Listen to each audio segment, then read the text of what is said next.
السلام عليكم ورحمة الله وبركاته. اپا خواهرا اکا دادرا، خیلی که وقتی که قرآن ها ترکیه آمدن، یعنی یکی از بهترین قرآن ها رو تحفه کردیم برای کسی که یعنی کامنتری نیست، کامنتری همون بسیار گرفت، یعنی در ویدیو پیشکی نمونده بودم. المهم که این روز برای ترکیه آمدن، یعنی پوشاک‌های زنانه برای نمازخوانی. بسیاری اپا خواهرا وقتی که بیماری یعنی روحی هستن، یعنی جینشون زدگی است، میان یعنی لباسای تماما گفتی گپا اروپایی دارن در بدنشون، وقتی که جینشون بیدار میشه گفتی گپا شلچه هم برشون میکنه و دیونگیش مثال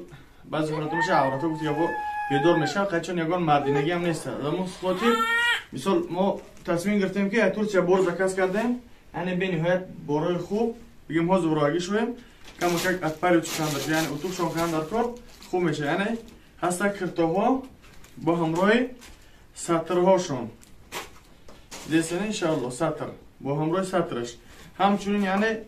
بگیم رنگی سیاهش هسته و هسته بگیم برای مادرای کلان سالان هسته کرتاها یعنی اغاوسک برای وظیفه گوده که چخیل در بیرون دیسه بگیم میونه هم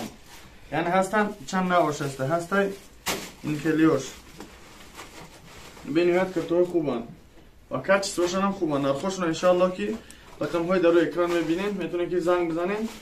یا که وقتی که میاین نمجین خونی میتونین که بیاین ببینین و رزمیروش پکه هستن همش و چند رسیدکه هسته و انشاءالله که من صورتاش هم میمونم، صورتاش که بگیم هستن در تمام مردم اونا رو صورتاش هم میمونم چگونه هستن هم اینا ها میتونین که انشاءالله که زنگ بزنین و این گونه هسته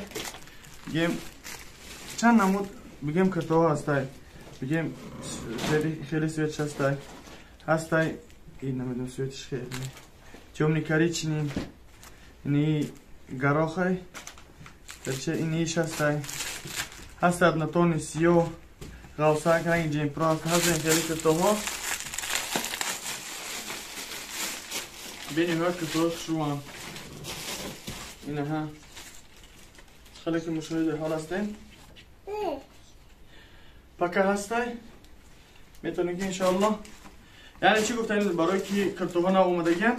هر کسی که انشاءالله که رنگ همون ویدیو یعنی ام ویدیو رو پدیلیت سکنین و رقم های اختانه یا اینکه